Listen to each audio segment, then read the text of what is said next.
Bom dia a todos. Eu gostaria de agradecer o convite, dizer que é um prazer enorme estar aqui novamente. E é isso.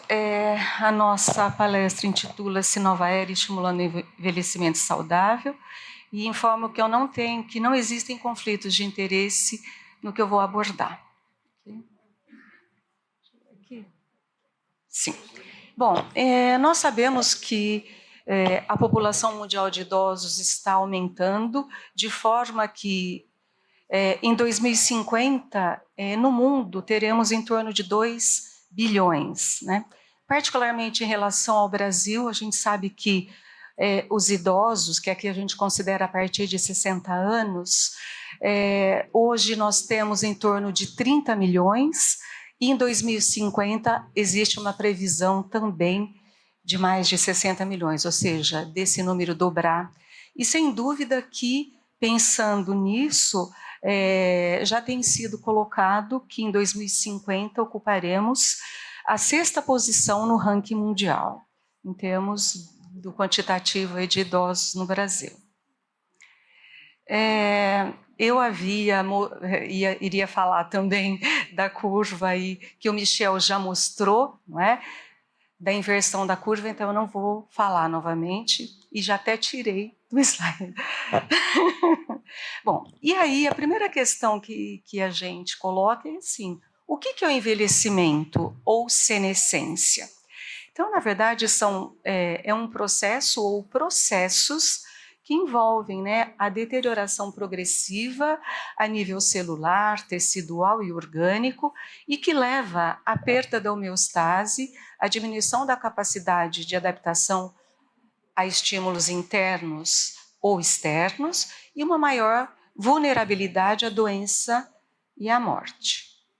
E aí nós sabemos, então, que dentro desse processo, né, de envelhecimento, existem, então, várias modificações assim, dos vários sistemas do organismo. Então, músculo esquelético, sistema ósseo mioarticular, sistema cardiovascular, sistema respiratório, digestório, né, e alguns trabalhos específicos aí do nosso grupo abordando a parte do sistema nervoso autonômico também se modificando, né, a parte de controle cardiovascular também se modificando, e é tudo isso que a gente tem que considerar, né, que existe sim, não é?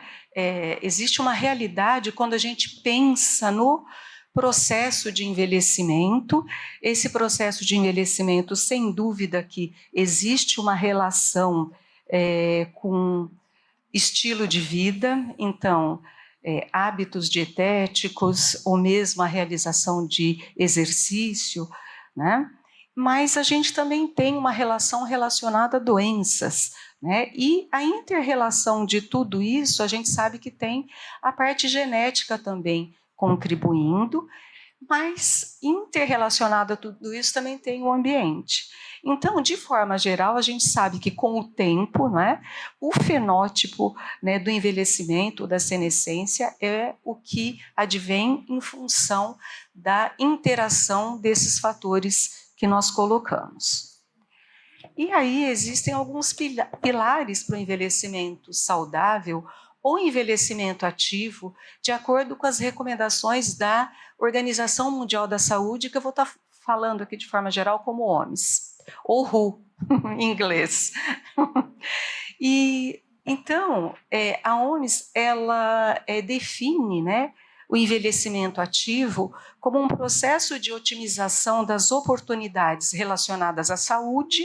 E aí nós temos que pensar em termos do bem-estar biopsicossocial, oportunidades também em relação à participação, porque é importante o indivíduo ter participação social, a gente tem que considerar a cidadania, a parte cultural, a parte espiritual, e também oportunidades no sentido de dar segurança e proteção para essas pessoas que estão envelhecendo.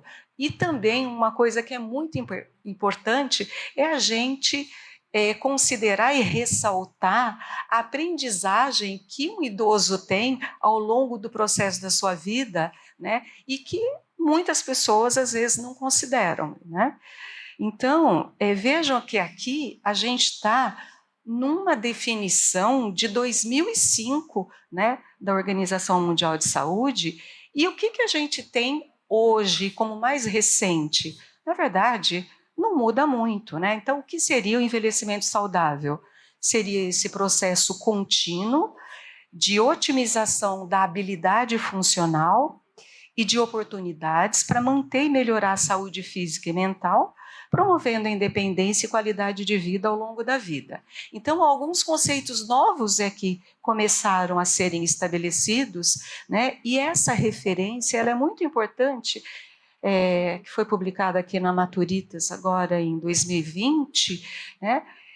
Porque, assim, a estratégia global da OMS, né, ou da WHO, é sempre ter ações planejando aí o envelhecimento, né? E aí a gente tem essas ações aí de 2016 a 2020, mas agora teve uma continuação, né, desse programa da WHO, da Organização Mundial de Saúde, no qual hoje, né, a partir entre 2020 e 2030, a gente tem considerado como a década do envelhecimento saudável. Então, isso é algo bastante importante para a gente considerar, né?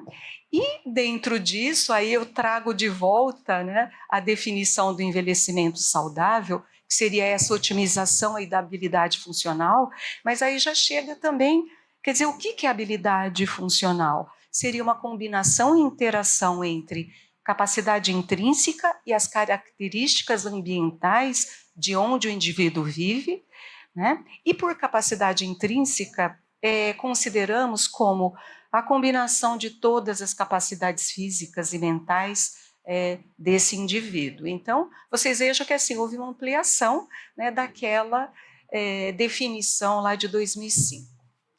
Bom, e aí, dentro da década do envelhecimento saudável, né, como eu já disse, ela foi declarada, então, pela Assembleia Geral das Nações Unidas em dezembro de 2020, né, cuja principal estratégia é construir, na verdade, uma sociedade para todas as idades. Então, isso é algo importante da gente considerar, né?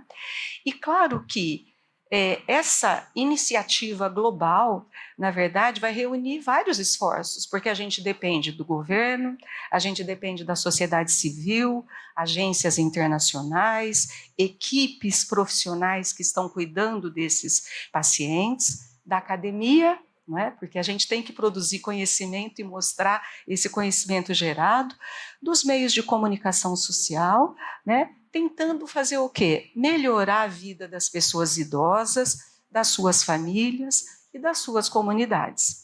E uma coisa importante é que assim, né? A Organização Pan-Americana da Saúde, agora a OPAS, né?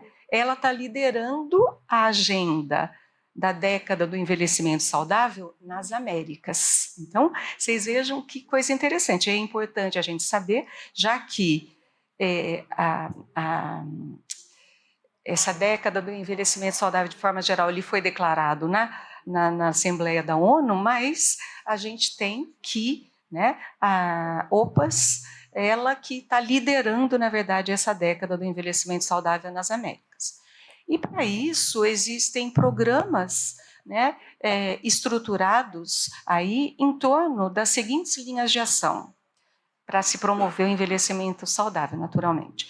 Então, promover políticas públicas e alianças para o envelhecimento saudável na região das Américas, apoiar o desenvolvimento de ambientes amigáveis, adaptados a todas as pessoas idosas, alinhar os sistemas de saúde para que atendam às necessidades específicas das pessoas idosas, desenvolver sistemas sustentáveis e equitativos de prestação de cuidados de longo prazo, melhorar a mensuração e o monitoramento e a pesquisa sobre envelhecimento. Então, de fato, é uma interação aí de vários organismos trabalhando juntamente.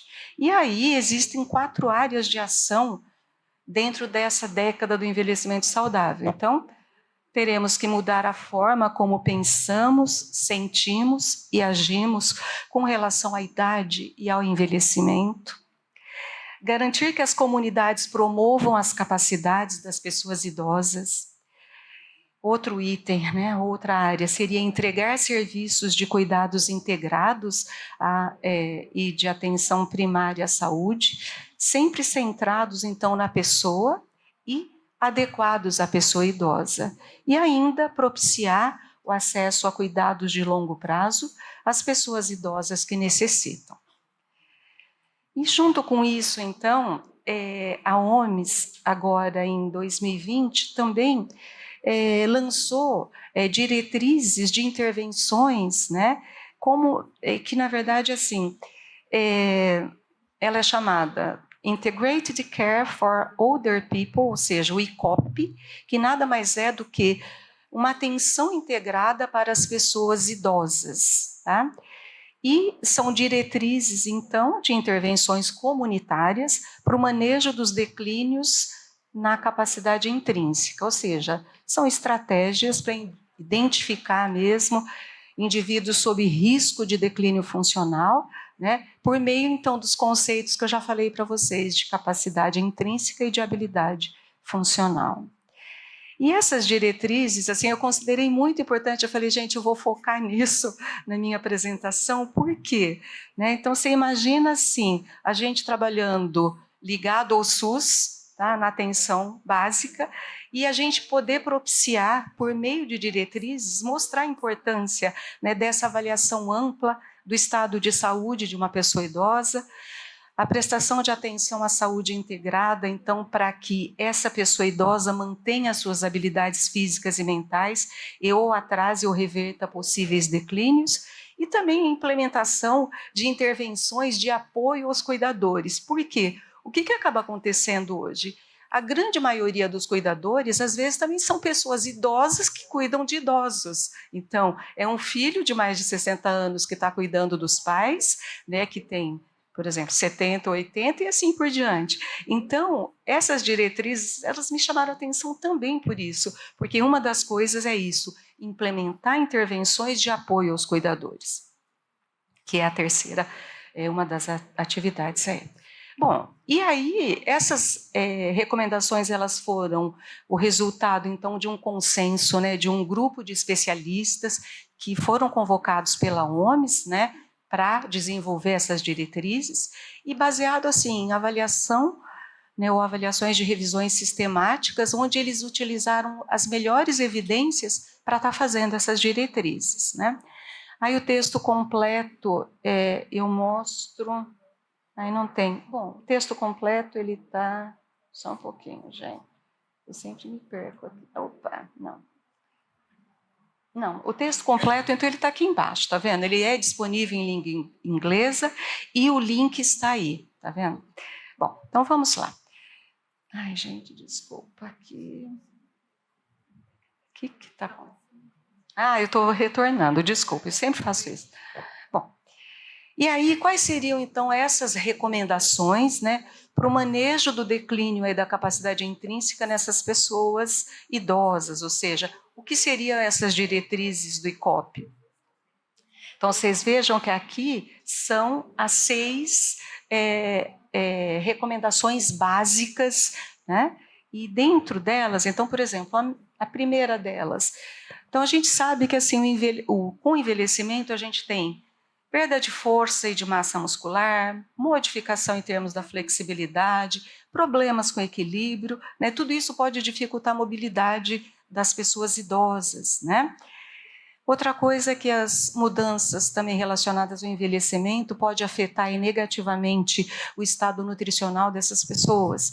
Então, a primeira diretriz aí, né, ela coloca que a gente tem que trabalhar pensando em melhorar a função músculo-esquelética, a mobilidade e a vitalidade desses indivíduos, e principalmente usando exercícios multimodais, tá vendo que aqui a gente já amplia, né?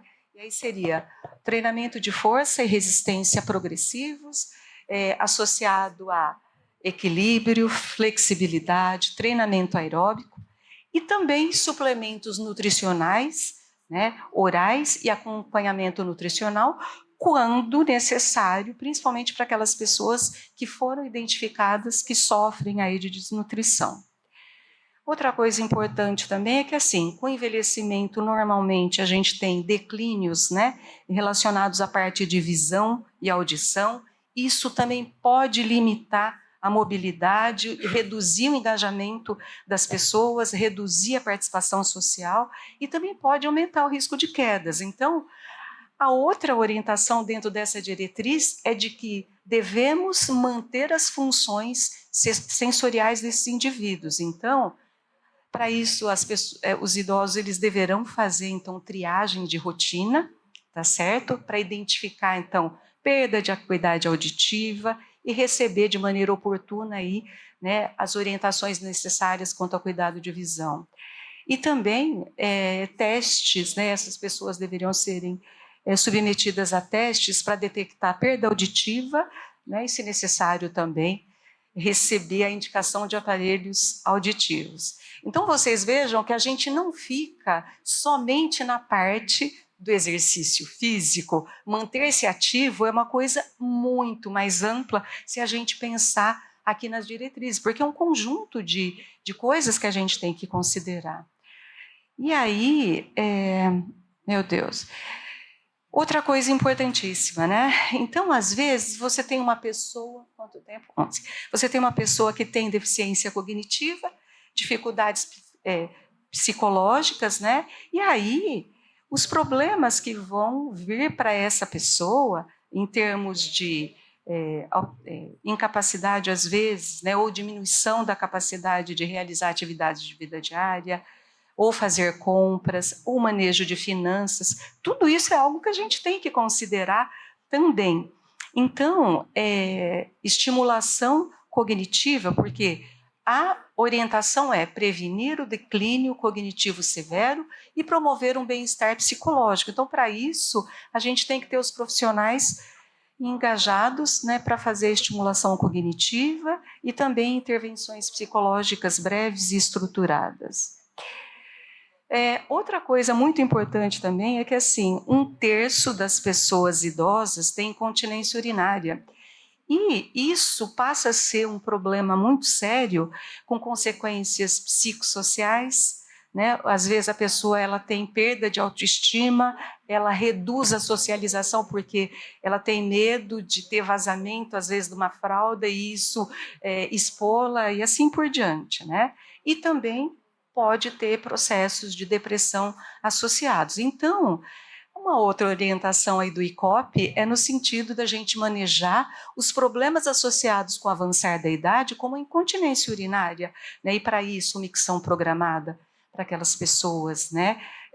Ou seja, que são idosas e têm, né, um declínio cognitivo, ou treinamento muscular do assoalho pélvico, né? Combinado sozinho ou combinado por outras estratégias aí para controle da bexiga. Então, vocês vejam que, assim, o físio está em muitas das coisas do que a gente está falando aqui.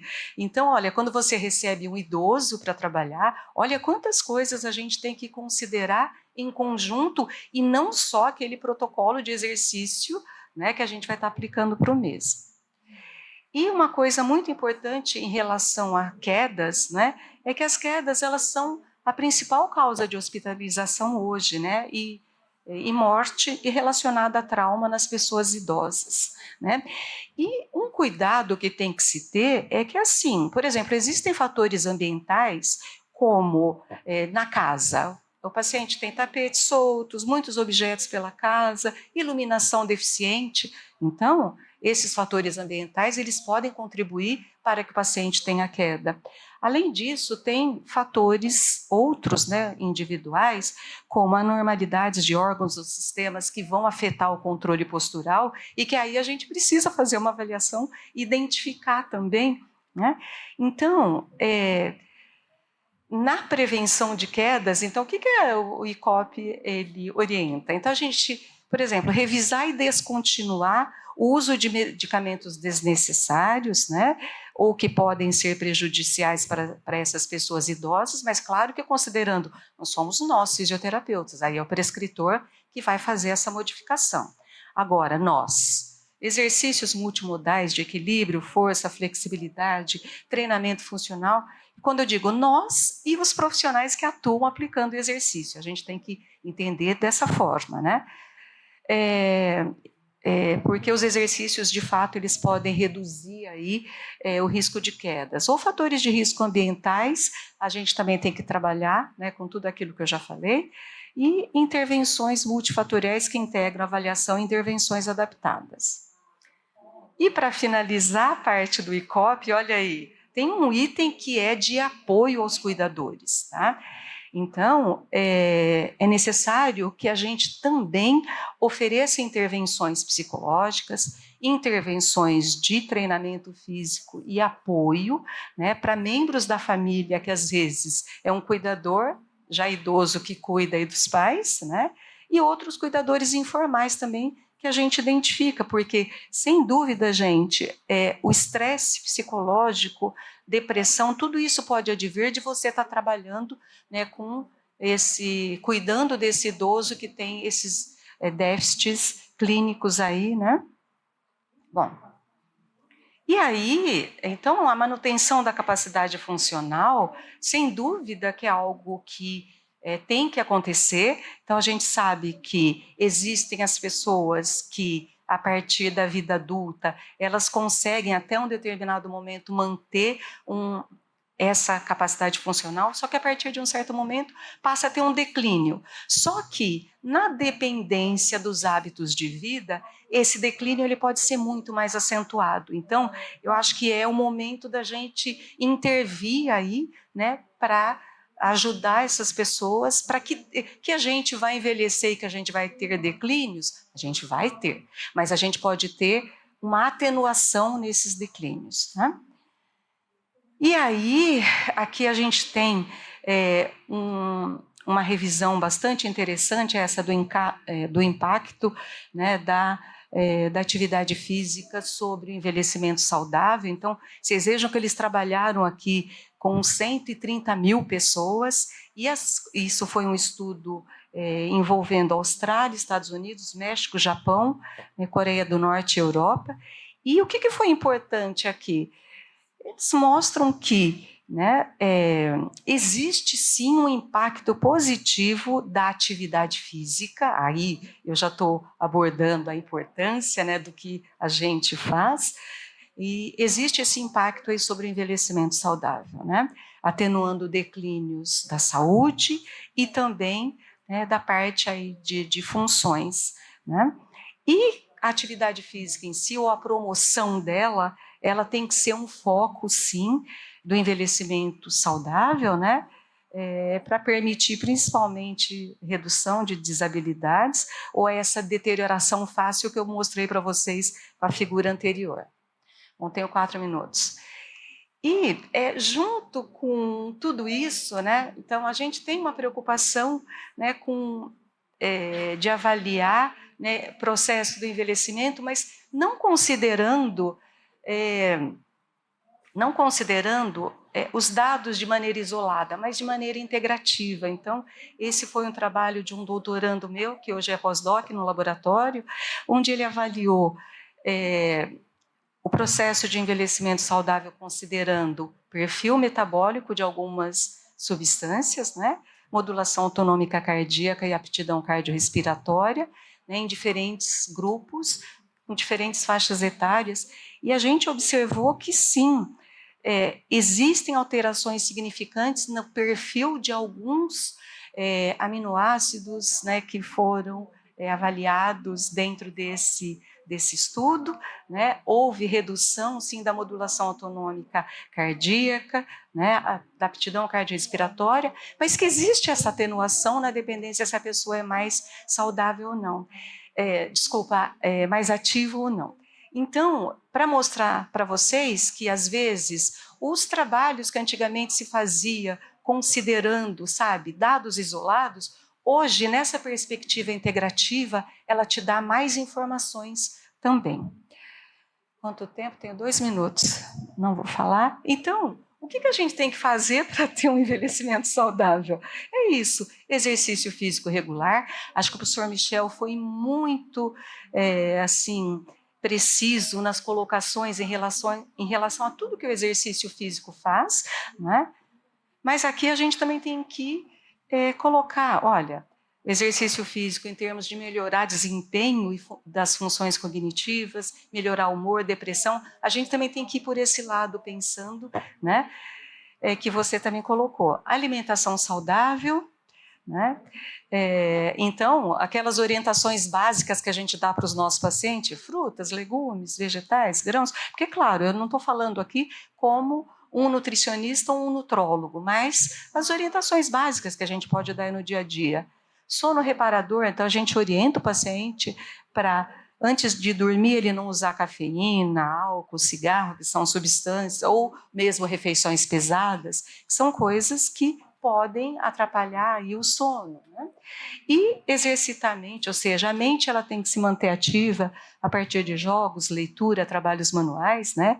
Mas importante também é ter uma vida social ativa, a gente cultivar vínculos, né? Então, não se isolar, frequentar aí clubes de convivência, as praças, grupos de universidade, igrejas, ou seja, quer seja, ou mesmo, assim, para necessariamente a gente manter esses vínculos aí cultivados, né?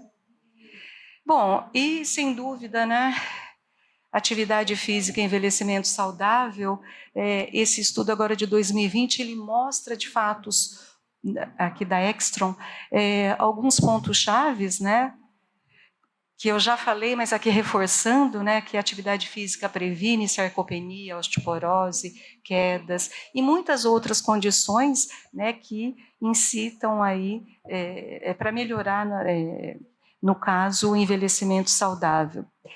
E atividade física, então, melhora a mobilidade, cognição e deixa a pessoa mais independente, né? E mais uma vez reforçando os benefícios do exercício aeróbico associado à força, à flexibilidade e treinamento de equilíbrio, né? Essa figura é muito bonita e importante, ela mostra exatamente isso, que a gente precisa desse tripé, ou seja, dessa interação entre o aeróbico, força, equilíbrio e flexibilidade, tá?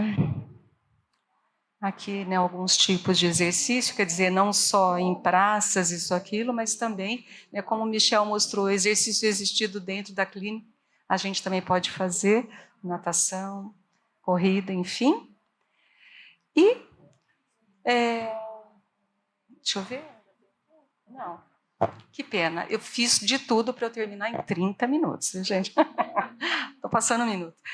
E então, para concluir, como que a gente pode estimular o envelhecimento saudável? Então, você veja que a OMS há quantos, né? Ou seja, quantas estratégias a OMS já tem colocado, mas ela sempre põe que o envelhecer bem deve ser essa prioridade global. Mas a gente precisa, de fato, incluir essas políticas públicas, né?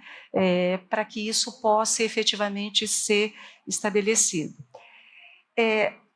Com a Organização Pan-Americana da Saúde agora, né, ela liderando algo da década do envelhecimento saudável nas Américas, eu acho que é o momento da gente não deixar de lado e a gente ir atrás para saber tudo o que, né, eles estão propondo, mas o importante é isso, é criarmos estratégias para estimularmos hábitos saudáveis, como exercício, dieta saudável, manter a mente ativa, ter convívio social, e associado a isso, né, a gente se apropriar do ICOP, né, que é essa atenção integrada à pessoa idosa, né, porque, de fato, ele tem estratégias que nos ajudam a identificar precocemente esses indivíduos idosos sob risco.